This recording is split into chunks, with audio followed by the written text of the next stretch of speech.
Ya está grabando la clase. ¿Bien? Bueno. Hoy, como les dije, vamos a trabajar con este señor. ¿Cómo se llama? ¿Lo conocen? No. Sí. A ver, Ramón, que vos dijiste que él iba a la escuela contigo. ¿Cómo se llama? Sí, le decíamos Jorgito, no sé cómo se llama ahora. Le decían Jorgito. Ah. ¿Y cómo se puede llamar este señor? José Gervasio Ortigas, perfecto. Bien, ahora lo que quiero que hagan es que dejen los celulares, abran el cuaderno de historia, vamos a ver cosas que dimos para atrás, porque hace como más de una semana que no nos vimos con alguno, entonces vamos a retomar. Bien, a ver, allá arriba, Maxwell. Trabajamos para este territorio nosotros, cuando empezó agosto, o sea, hace un mes y medio atrás. ¿Sí? Quiero saber, ¿qué territorio es este? Esto es un virreinato. ¿Qué vamos a contar? Levantando la mano, Maxwell. ¿Qué virreinato es este? No le digas, Ramiro. Dale, Ramiro, a ver. El virreinato del Río de la Plata. Allá arriba, Gabriel. Franco. ¿Cuál era el otro virreinato? El virreinato del Perú. ¿Y por qué? Recuerden algo. ¿Y por qué se creó el virreinato del Río de la Plata? Verónica. Porque el virreinato del Perú se les complicaba mucho llegar a esta zona, que era el virreinato del Río de la Plata. Entonces lo crearon para tener más acceso a la parte militar, a más control, el tema de los puertos y del contrabando. En verdad, ¿Y la porque administración el territorio del Perú era muy extenso y querían controlarlo más, no es que era difícil de llegar. Era todo, ya estaban ahí porque entraron a todo ellos. Solo que era difícil controlar el poder militar, económico y Administrativo. resolver problemas como leyes y eso. Entonces decidieron, separamos en partes, se encarga cada uno una parte y al final cumplimos todas las cosas. Excelente. Bien. ¿Y este territorio en sí que estamos trabajando, qué territorio es? Prats. La banda oriental. Perfecto. Bien, trabajamos con pradera, frontera y puerto que lo sacamos de un autor. A ver acá, Flavio, ¿qué es la pradera? Al día de hoy, vamos viajando para Montevideo en el turismo. Exacto, son extensiones de campo. Allá, Lucas. Es una gran extensión de tierra, campo, monte. Extensión de campos, tierras. ¿Qué más hay en la pradera? Agua, o sea que estamos hablando de recursos naturales. Sí, la escasez de árboles, animales. Exacto, hay árboles, animales, a veces hay zonas que son más pobladas con árboles y otras que no. Bien, esta pradera era fundamental por dos motivos. Ya tratamos el primero, que era por los recursos naturales, y el otro porque era Para enfrentamientos bélicos. para enfrentamientos bélicos, para las guerras, excelente. Bien, allá arriba, la frontera. Darwin, ¿qué es la frontera? ¿Vos vivís en una frontera? ¿No vivís acá? No vas a responder. Allá, Gabriel, ¿no? Sí. ¿Vos vivís en una frontera? No sabés. ¿Qué es una frontera? Y es un lugar que hay gente. Alto. No sé cómo explicarte, pero es un lugar que en medio de los países se conecta y hay gente de los dos lugares y cosas. ¿Cómo? Se podía ir de un territorio a otro. Perfecto. La frontera, entonces, es un lugar que limita, puede ser un país, un territorio. ¿Y cómo son las fronteras? ¿Son siempre así con un muro? ¿No? ¿Cómo pueden ser? Abiertas. ¿Cómo pueden ser abiertas? No siempre están determinadas por muros o vallas. No siempre están determinadas. A veces están separadas mediante ríos. Mediante ríos. Perfecto, ¿qué más? Depende de la frontera. Como dijo la compañera, por ríos o por no sé, porque otra cosa que puede ser, no sé, montañas. Montañas. Acá tenemos una frontera delimitada. No. No, muy bien. Bien, después tenemos el puerto. Pedrito, ¿qué es el puerto? ¿Al día de hoy tenemos puerto? Sí, ¿de dónde llegan los barcos? Es donde llegan los barcos. ¿Tienen salida al qué el puerto? Tiene salida al mar. Bien. También hablamos en nuestro mapa sobre la población que había ahí. Los españoles, ¿quiénes eran? Yamila, ¿te acordás? Los chetos. Los chetos, Prats. ¿Por qué le decimos que los españoles serían los chetos? Porque tenían más armadura, más plata, más... ¿Y de dónde venían ellos? De España. De España, perfecto. Eran los colonizadores. Bien. Y toda la mercadería llegaba de España. La mercadería llegaba, alguna mercadería llegaba de España y nosotros exportábamos algunas otras mercaderías. ¿Quiénes eran los criollos? Ay, me olvidé el nombre de la compañera. Emi. ¿Quiénes eran los criollos? A ver, Ramón. Nacidos en ese territorio, pero hijos de españoles. Perfecto. Hablamos de los indígenas también, en base a un autor que se llamaba Diego Braco. ¿Cuáles son los indígenas que vivían en este territorio? Los charrúas, guaraníes y quenoas. Perfecto, charrúas, guaraníes y quenoas. Bien, después en nuestro mapa tenemos un esclavo allá abajo en el puerto. ¿Por qué pusimos el esclavo en el puerto, Lucas? Porque traían esclavos. ¿Traían esclavos de dónde? De España, Prats. De África, muy bien. ¿Y en qué condiciones venían esos esclavos, Maxwell? Condiciones malas, precarias. ¿Qué significa que vengan así, Maxwell? Que venían como perros. A ver, Maxwell, vamos a escuchar a Maxwell. Nosotros trabajamos que los esclavos venían en barcos. ¿Cómo? Porque si venimos en un barco que es en 5 estrellas, venimos con todas las comodidades, bien, pero ellos venían así. ¿Y cómo venían? Acorrentados. Bien, venían presos. Venían uno arriba del otro. Habíamos hablado que si se moría un compañero, lo tiraban para el costado y tenían que seguir al lado, seguir viajando meses y meses con el cadáver del compañero. Al igual que las necesidades, hacían en el mismo lugar, tenían muy poca comida. Bien. Tenemos algunas vacas ahí en nuestra banda oriental. ¿Por qué? ¿Por qué tenemos vacas ahí? Por la introducción del ganado en la banda oriental. ¿Y quién lo introdujo? Hernando Arias, también conocido como Hernandarias. Desde Perfecto. Santa Fe. Desde Santa Fe. Desde Santa Fe se vino a la isla Vizcaíno y después fue introduciendo las vacas. ¿En qué año fue? Fue en 1611 la primera introducción del ganado. ¿Y qué? Bien. Del ganado vacuno y la segunda fue en 1617. Era caballos. Con caballo, perfecto. Y él vino en 1611. Dejó un par de vacas acá. ¿Qué pasó después cuando vino en 1617? Se reproducieron solitas, porque el ambiente era perfecto para que se esparcen, reproduzcan, y como nadie las controlaba, no tenían límites. ¿Y cómo se le llama ese ganado? Ganado cimarrón. Muy bien. Bien. Ahora vamos a hablar de este señor, como bien me dijeron ustedes, José Gervasio Artigas. Vamos a escribir acá.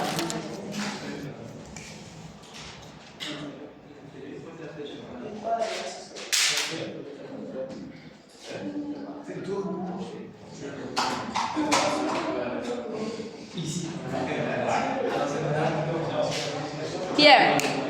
¿Alguien sabe, levantando la mano, cuándo, qué día nació Artigas? 19 de julio.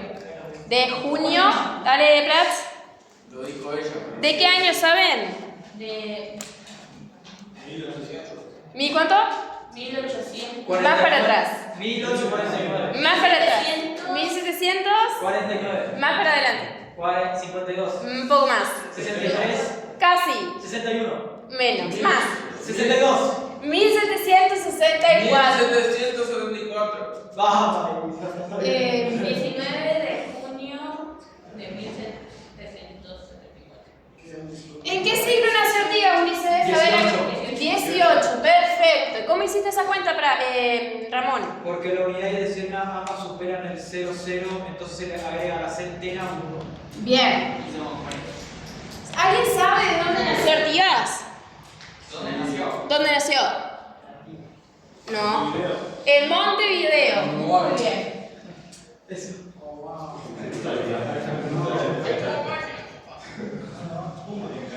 ¿Alguien sabe cuándo falleció? 23 de septiembre. 23 de septiembre. Muy bien. De 1800. 1850. ¿Dónde falleció Artigas, Gabriel? Paraguay. En Paraguay. Perfecto. También fresquita el tema vos, Verónica. Profe, me traumatiza todos los años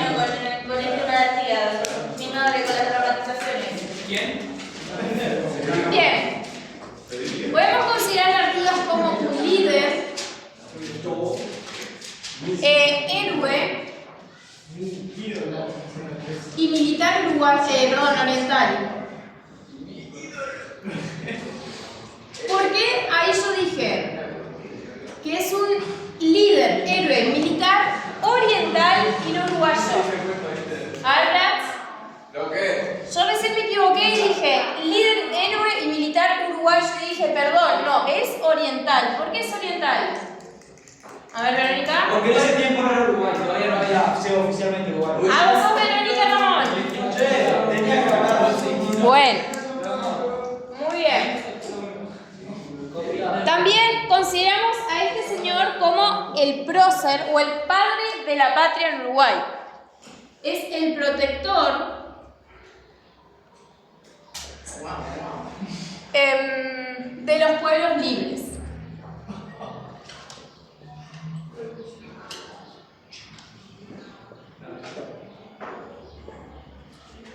¿Sí?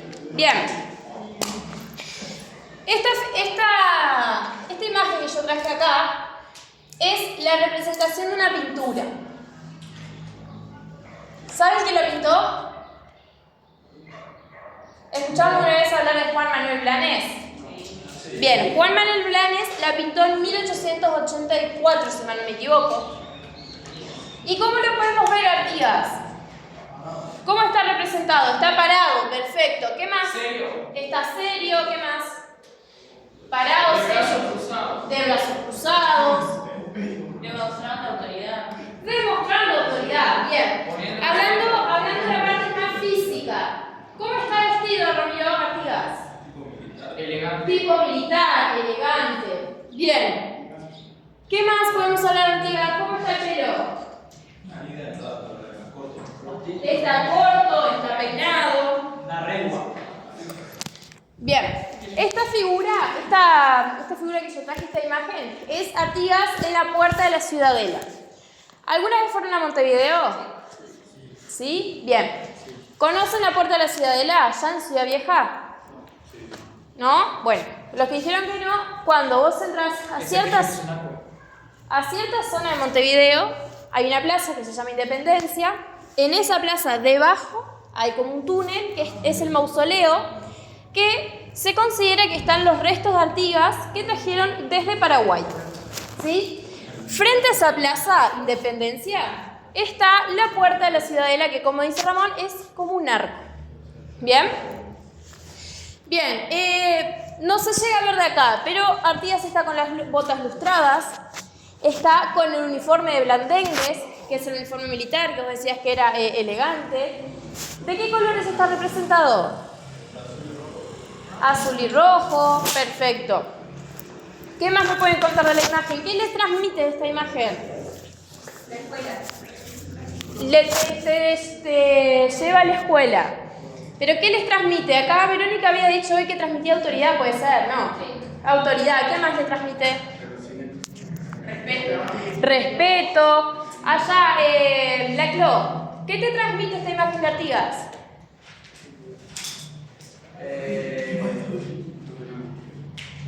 Poder. Poder, ¿qué más? Autoridad. Autoridad, perfecto. Artigas no lo podemos considerar únicamente como un personaje histórico, sino que es mucho más que eso, es un símbolo de la patria. Nosotros, por ejemplo, nos vamos a Francia y vemos en un rincón, en una pared, en un barcito, una figura de Artigas, y vamos a ver que estamos hablando de Uruguay, de la banda oriental, que es algo que a nosotros, cuando los vemos, sentimos cierto orgullo porque es Artigas, ¿verdad? ¿Han visto en las plazas la estatua de Artigas? Acá tenemos una plaza que se llama José Gerardo Artigas, ¿verdad? Sí. ¿Sí, no? Es la que está... La escuela se llama José Gerardo Artigas, la plaza se llama José Gerardo Artigas. Por eso vamos a considerar que es más que un personaje histórico, es un héroe de la patria. Está la estatua en más de una escuela y en un liceo está la cabeza de Artigas. El busto de Artigas, la cabeza no está, claro. ¿Por qué creen ustedes que en las plazas se encuentra Artigas en una estatua? Ni idea. Ni idea, nunca se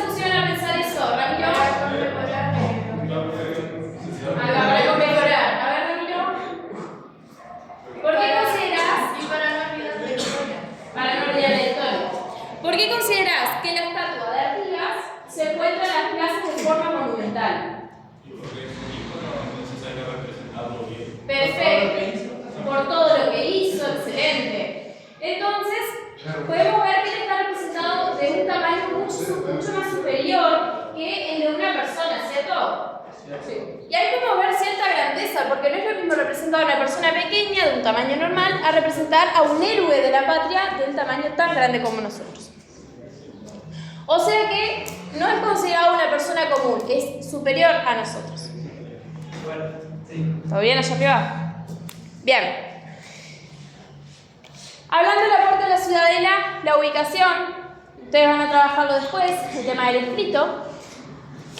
Era como pararse en la puerta de la ciudadela, es como que yo me paro en esa puerta, me cruce de brazos mirando con cara de mala, es como que yo voy a proteger el lugar que ustedes quieren invadir, o que ustedes quieren entrar. Entonces, la ubicación de esta pintura tampoco es algo de por si acaso, es una representación de que, bueno, estoy en un lugar importante para la banda oriental. Bien, veníamos trabajando con la Revolución Oriental, ¿recuerdan? Excelente. Trabajamos con el tema de las instrucciones, empezamos de, a ver, levantando la mano, ¿qué me cuentan? ¿Qué hitos nosotros trabajamos en la Revolución Oriental? Grito de Asensio, ¿qué más? La batalla de las piedras. La batalla de las piedras. ¿Cuál otro? La batalla de Tacuarembó. ¿Otra? Instrucciones del año 13. Reglamento de tierras. Todo eso fuimos trabajando. Pero hoy vamos a situarnos en únicamente dos hitos, dos hechos históricos muy importantes que recalcan el pensamiento que tenía este señor que era un capo. Tenemos por un lado las instrucciones del año 13 que dijo Pedrito, vamos a anotarlo en el pizarrón.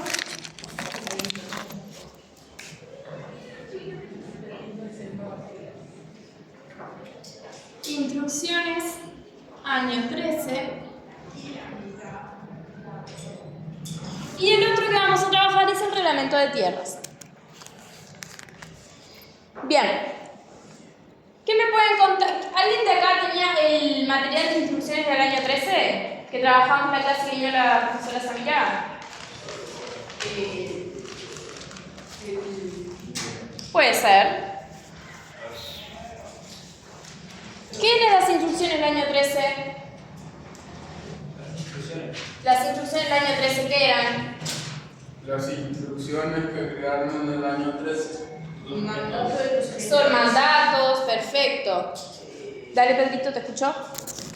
Mandato de los militares para la seguridad de Buenos Aires, idea principal, independencia de España, organización federal, rechazo de la asamblea de los delegados orientales. Eso mismo, eran ideas que se llevaron unos delegados a Buenos Aires y querían presentar este proyecto. En las instrucciones del año 13, Artigas plasmaba que para él lo que sería primordial sería un federalismo. ¿Qué quiere decir un federalismo? Igualdad entre todas las provincias. Es como que, si hacemos una analogía con el presente, sería todos los departamentos tienen un intendente distinto, ¿verdad? Bien, ahí sería que todas las provincias tenían igualdad entre sí, pero cada una de estas provincias le respondía a un único gobierno, lo mismo que estaría pasando en el presente. Cada departamento tiene su intendente, pero le responde a un presidente. ¿Bien? O sea que federalismo es igual a las potencias, igualdad entre las potencias, aunque hubiese un único gobierno en común que las protegiera, pero asimismo que todas estas potencias tuviesen su autonomía. ¿Bien? Artigas no quería un centralismo, que era lo que hablaba la profesora Samira en la clase pasada, que vos hablaste con Samira, ¿verdad, Ramiro? Que ella te preguntó qué era un centralismo. Sí. ¿Qué era un centralismo? Hicieron una analogía también. Que todo esté ubicado en un único lugar. Que todo esté ubicado en un único lugar. Perfecto. En Uruguay, ¿dónde se podría estar todo? La mayoría de las cosas, las mejores cosas, en Montevideo. Ahí vemos un cierto centralismo. Él, al revés, él quería descentralizar. ¿Sí? Actualmente es lo que están intentando hacer, llevando varias facultades a varios puntos del país. Exacto, para que todos tengan la posibilidad y no tengan que ir hacia Montevideo. Bien. Otra de las... Pero la mayoría todavía no se logró terminar al 100% las carreras. Por ejemplo, hay varias carreras de medicina que se pueden hacer en Paysandú, pero se las terminan en Montevideo. Quizás algún día se pueda terminar. Exactamente lo que están intentando hacer. Bien. Otra de las intenciones que tenían estas instrucciones era la autonomía democrática. ¿Qué quiere decir esto?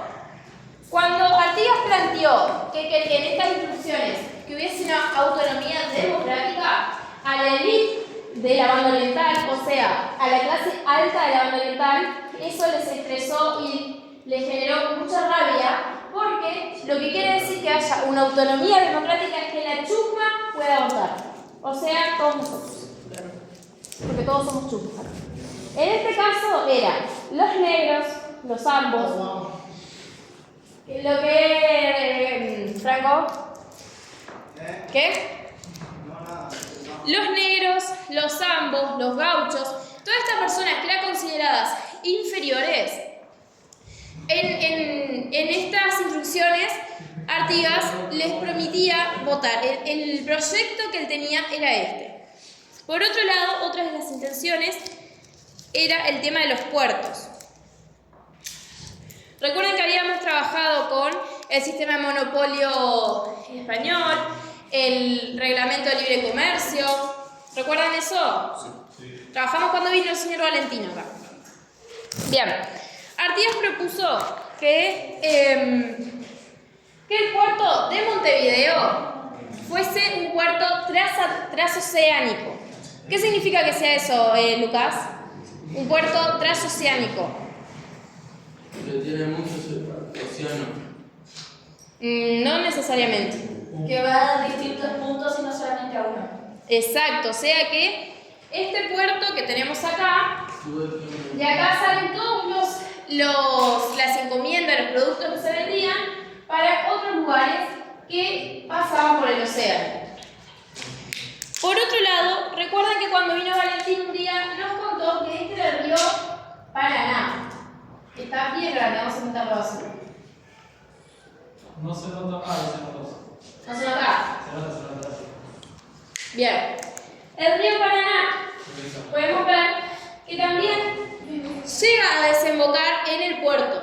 Entonces Artigas propuso que los puertos que estuviesen dentro del río Paraná sean puertos internos, porque así a todas las provincias les llegaban los productos de forma igual, y si hubiera que mandar un producto hacia el exterior, que llegara únicamente al puerto de Montevideo y de acá se empezaba a despachar para los otros lugares.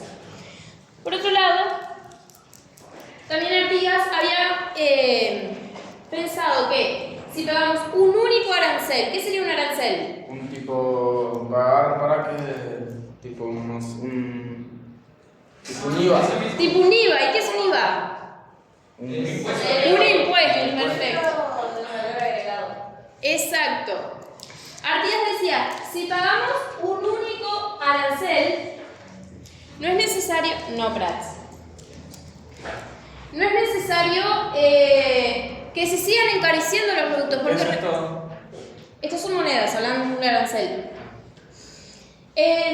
Recuerden que habíamos trabajado que cuando paraban un puerto, paraban otro puerto, se le iban agregando, se le iban sumando los impuestos. ¿Y qué sucedía con la mercadería? Quedaba muchísimo más alta. Bien.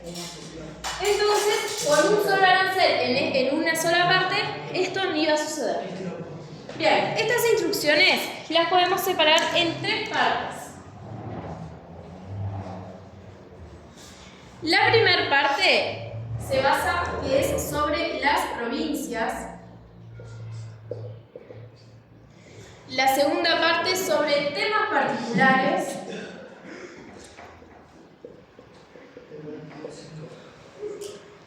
De cada provincia.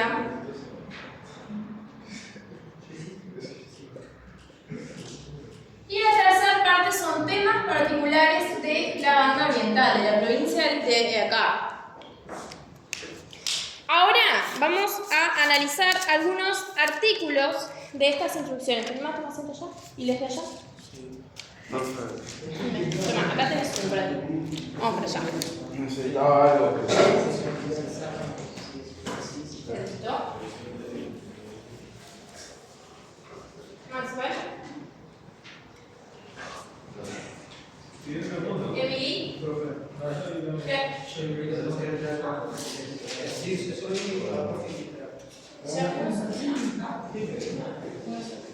Y Lucas. ¿Puedo ir al baño, profe? Está rapidito. 3 minutos. No golpeen la puerta, Prats, que estamos grabando, ¿está? Bien. ¿Quién tiene el artículo número 2 de las instrucciones del año 13? ¿Quién lo tiene? Emily. Bien. ¿Te animás a leer el artículo 2, Emily? No admitirá otro sistema que el de confederación para el pacto recíproco con las provincias que formen nuestro Estado. Bien. Prats, ¿te animás a cerrar la puerta si no se escucha todo el ruido afuera en la grabación? Bien, ¿te animás a leer de nuevo, Emily? No admitirá otro sistema que el de confederación para el pacto recíproco con las provincias que formen nuestro Estado. Bien, ¿recuerdan que al comienzo, cuando empezamos a hablar de las instrucciones, yo aquí escribí federalismo?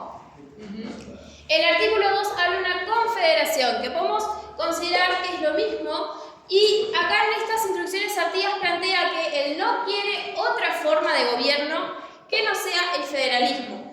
Porque Artigas estaba en contra, él no quería que hubiese un centralismo como el que proponía Buenos Aires. Porque este centralismo que proponía Buenos Aires, que era como lo que explicaba Ramiro, era todo allá, todo el centro era Buenos Aires, como bien dice la palabra, centralismo. Y era un proyecto que era propuesto por las altas clases, la alta sociedad, como los comerciantes, algunos... Es como Uruguay actualmente, Uruguay es un país nacionalista, ¿no? En Montevideo. Y se está, como hablábamos con Verónica, se está intentando descentralizar las cuestiones, todas las cuestiones. Poco a poco vamos viendo. Entonces, en el artículo 2 se plasma eso. La única forma de gobierno que Artigas estaba de acuerdo era el federalismo y no quería ninguna otra. El artículo 3, ¿quién lo tiene? Pedro, ¿te animás a leerlo? Sí. Promoverá la libertad civil y religiosa en toda su extensión imaginable. Bien, ¿qué sucede? La población de toda esta zona era sumamente católica, era muy creyente. Entonces, Artigas estaba plasmando algunas ideas como, por ejemplo, la libertad civil y religiosa. O sea, que no le vamos a hacer más caso a la curia, o sea, en la parte más alta de la iglesia, porque así él planeaba que la banda oriental tenía que ser libre de tener su propia elección de pensamiento y de religión y no seguir a una única religión. El artículo 4, ¿quién lo tiene? Ramiro, ¿te animás? No, yo no te lo di a ti, Ramiro. ¿Te animás a leer vos, Maxwell? Eso no leer, yo lo analizamos después. Como el objeto y fin del gobierno debe ser conservar la igualdad, la libertad y la seguridad de los ciudadanos y de los pueblos. Cada provincia formará su gobierno bajo esas bases, además del gobierno supremo de la nación.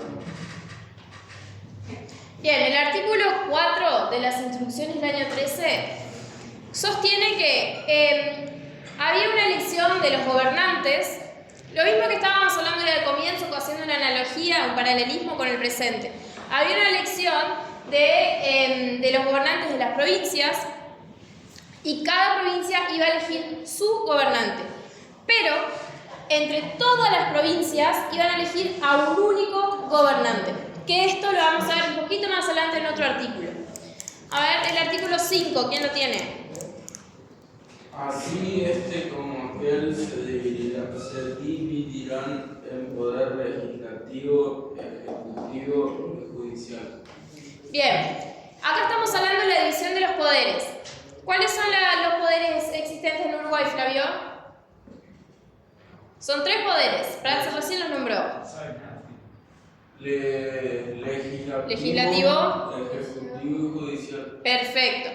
Esto se venía plasmando desde la Ilustración. ¿Recuerdan cuando trabajamos la Ilustración? Que era un movimiento cultural que se dio en Europa. Ah, sí, aquello que de la mente al plano. Perfecto. Acá ilustrados como, ¿recuerdan el nombre de Rousseau, de Voltaire, de Montesquieu? Sí. Esos eran algunos ilustrados que nosotros trabajamos. Ellos, desde aquella época, ellos ya venían plasmando estas ideas de dividir los poderes judiciales. Los poderes del Estado, del gobierno. Entonces, acá, como podríamos hacer acá, ya que vamos a aprovechar, legislativo, ejecutivo y judicial. Bien, el artículo 7, ¿quién lo tiene? Lucas. El gobierno supremo entenderá solamente los negocios generales del Estado. El resto es peculiar al gobierno de cada provincia. Bien, vieron que estábamos hablando recién de que cada provincia elegía a su gobernante y entre todas las provincias elegían un único gobernante. Bien, acá podemos ver que yo dije que íbamos a ver otro artículo. El gobierno supremo, o sea, el gobierno que fue elegido después de que todas las provincias se lo eligieran, se iba a encargar de algunos asuntos en particular que eran asuntos generales, como por ejemplo la defensa común, si había un ataque, o las relaciones exteriores internacionales. Pero los asuntos internos de cada provincia, este gobierno no se iba a meter. Bien, vamos a anotar algunas cositas acá. Lo anotamos después. Ahora vamos a seguir con el reglamento de tierras, que yo lo voy a leer. Vamos a anotar acá. Reglamento de tierras. ¿Cuándo se dio el reglamento de tierras? ¿Emily? ¿Franco? ¿Reglamento de tierras? ¿Cuándo fue? En el cuaderno lo tenemos anotado. ¿La Clo? El reglamento de tierras, ¿cuándo se dio? Lo tenemos anotado en el cuaderno. ¿Verónica? ¿Cuándo se dio el reglamento de tierras? Lo tenemos anotado en el cuaderno.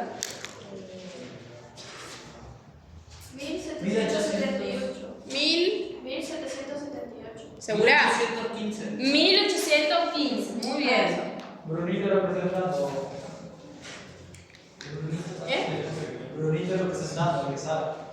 Bien. Reglamento de tierras. ¿Por qué se dio un reglamento de tierras? ¿Por qué? A ver, dale, perdón, Prats. Porque antes ninguno tenía, tipo, la tierra era de todos, no tenía un nombre específico. No necesariamente. El rey, la monarquía, el virrey, o el que tuviese ahí, que tuviese mayor jerarquía, por vínculo le regalaba, le cedía la tierra. Por ejemplo, yo soy la reina y me llevo muy bien con Pedrito, y Pedrito va a tomar el té todos los días conmigo. Entonces, como yo soy muy cercana a Pedrito y formamos un vínculo, yo le voy a hacer tierras para Pedrito. Y así sucesivamente con algunas personas que tenían ese vínculo estrecho con la autoridad. Después, desde 1811 a 1815 pasaron un montón de cosas que por cuestiones del tiempo nosotros en clase no nos dieron para estudiar. Entre ellas se dieron 2 sitios en Montevideo, que sí lo nombramos, en 1810, que fue antes de 1811, como lo nombré, hubo una revolución contra la corona, y todo esto fue... Adelante, voy. Pase.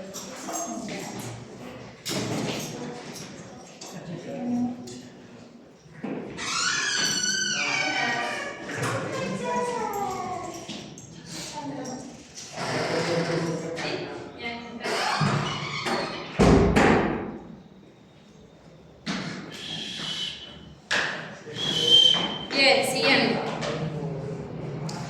Todo esto que pasó en 1811 a 1815, que son solo 4 años, pero fueron muy movidos, generó que las personas vayan retirándose de la capital hacia el campo, y esto dio, entre otras cosas, pérdidas de terreno y también de ganado. Entonces había una falta de control total en toda la banda oriental. Entonces, ¿qué propuso este señor? Centralizar todo. ¿El que quería? Federalismo. Entonces, ¿cómo vamos a decir que descentralizar? No, claro, confundí. ¿Qué propuso este señor? Equilibrar lo que tenían los más ricos, equilibrar entre lo que tenían los más ricos, los más ricos, entre los que tenían poco o prácticamente nada. Entonces, el 15 de septiembre, dentro de 3 días, 2 días, 3 días, buenas, de 1815,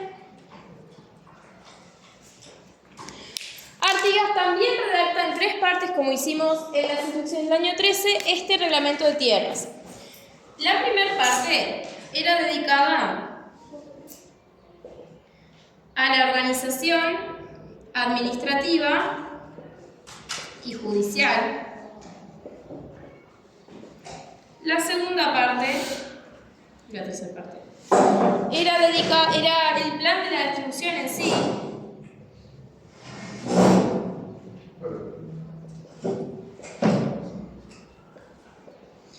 Y la tercera parte son las medidas policiales.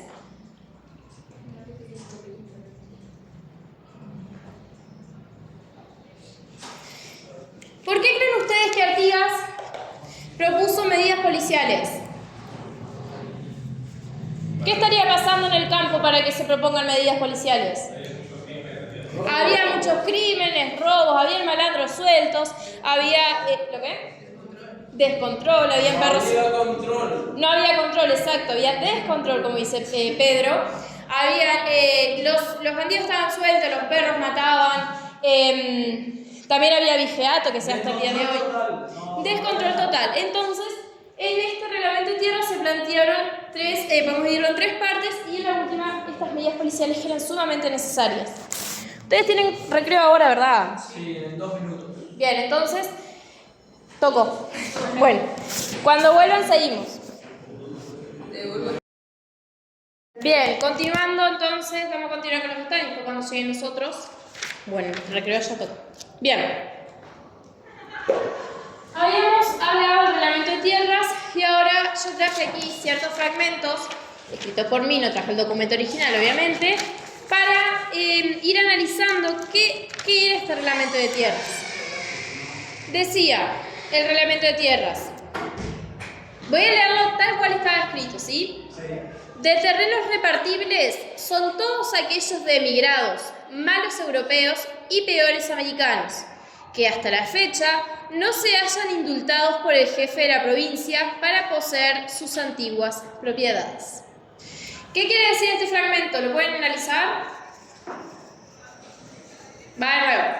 Los terrenos repartibles son todos aquellos de emigrados, malos europeos y peores americanos. ¿Qué quiere decir eso? Que los propietarios que le van a dar esas cosas son esos. Al revés. No son esos.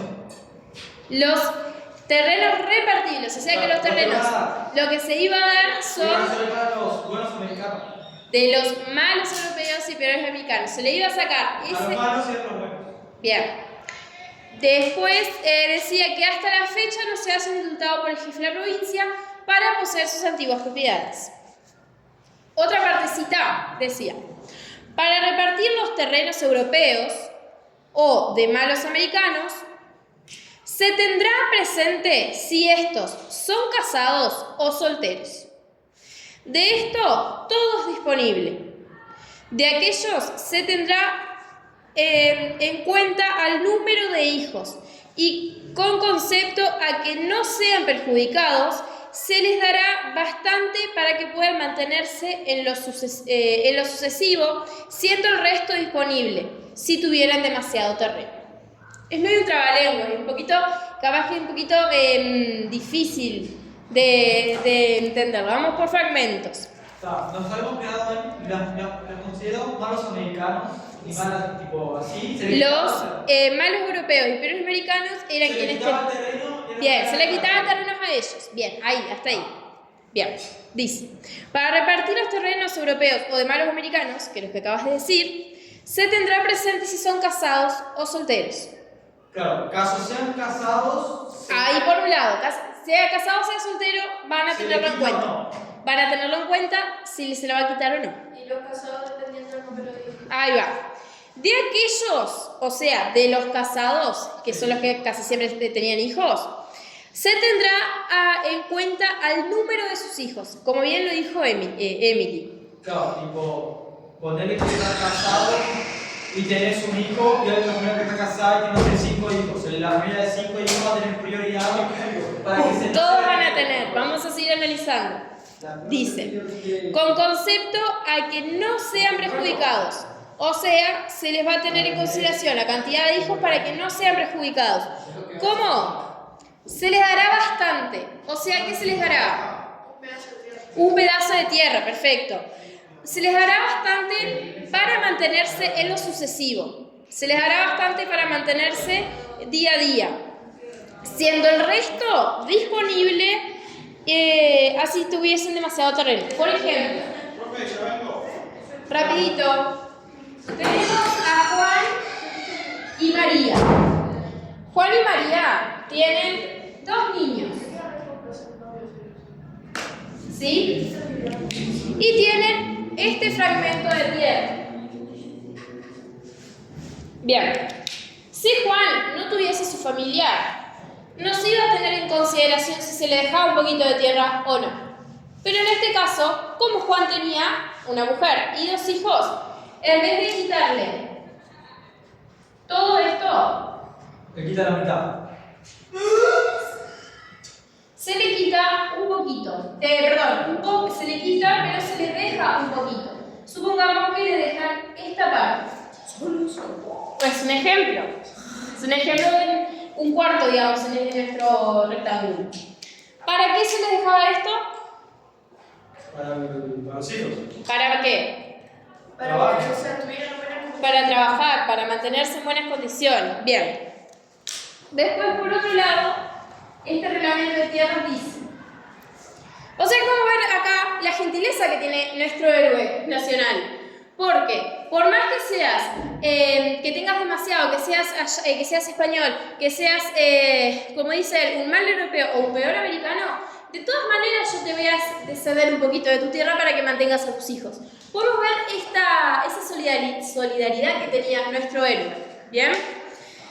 Por otro lado, este reglamento dice: por ahora, el señor alcalde provincial y demás subalternos se dedicarán a fomentar con brazos útiles la población de la población de la campaña. Para ello, revisará cada uno de sus respectivas jurisdicciones los terrenos disponibles y los sujetos dignos de esta gracia con prevención. Ahí viene nuestra frase célebre: que los más infelices sean los más privilegiados. Entonces, vamos a poner infelices es igual a privilegiados. Como Robin, que le roban la palabra a los pobres. Como Robin Hood.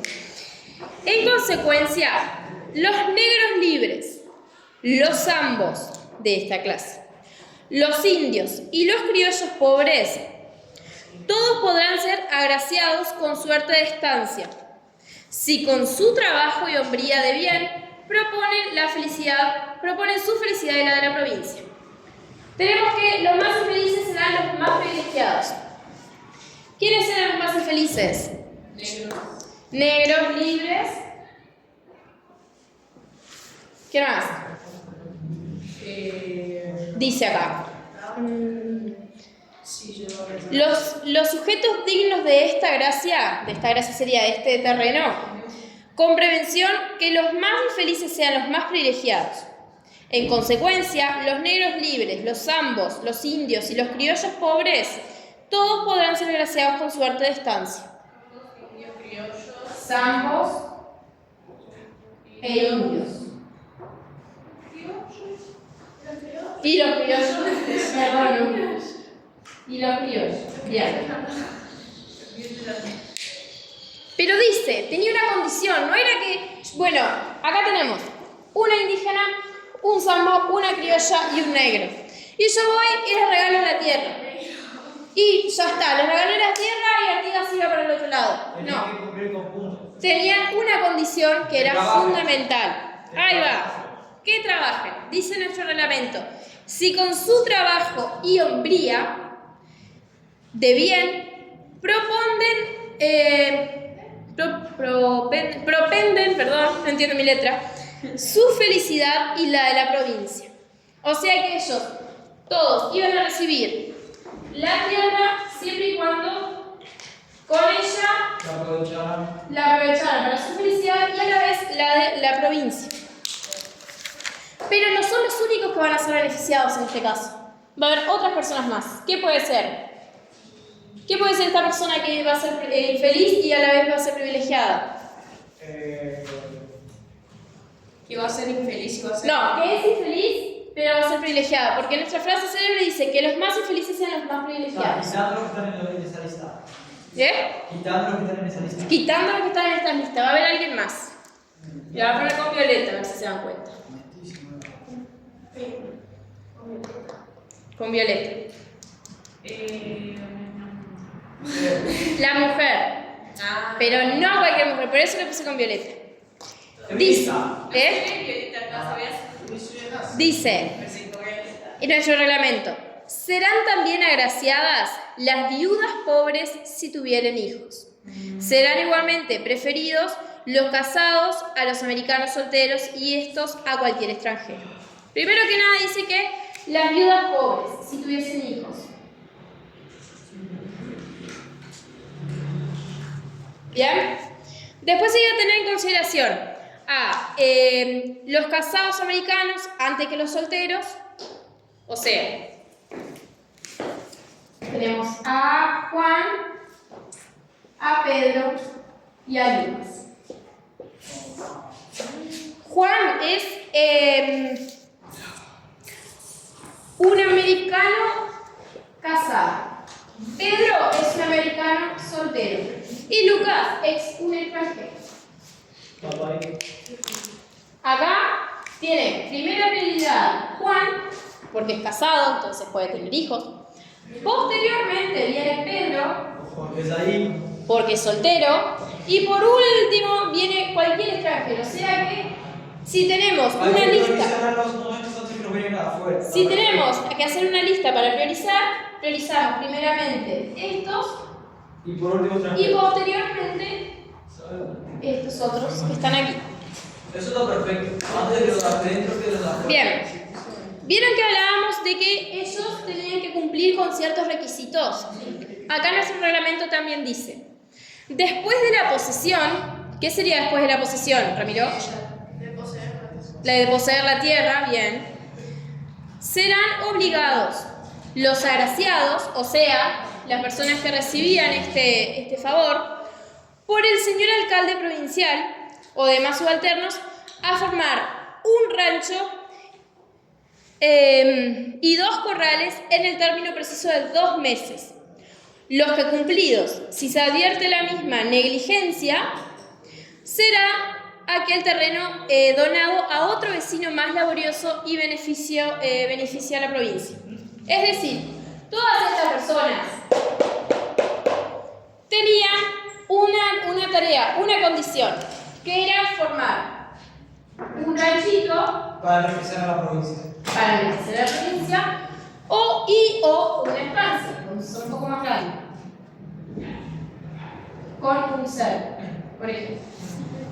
En el caso de que nuestro gran héroe patrio iba a la casa de un señor, un sambo por ejemplo, y veía que pasado 2 meses, porque ellos tenían 2 meses para cumplir esto, no hubiesen hecho nada. Se le a otra persona que lo fuera a aprovechar. Que lo fuera a aprovechar, excelente. Se le despojaba de su territorio cedido y se lo daba a otra persona, como dice acá, más laborioso y que tenga este trabajo, este hábito de trabajar. ¿Bien? Bien, ahora después hicimos todo esto, que analizamos la figura de nuestro prócer líder héroe militar oriental, protector de los pueblos y demás, este símbolo patrio, después que analizamos las instrucciones y el reglamento, se viene una breve tareita. ¿Ah? Bueno, ahora sí vamos a cortar la clase.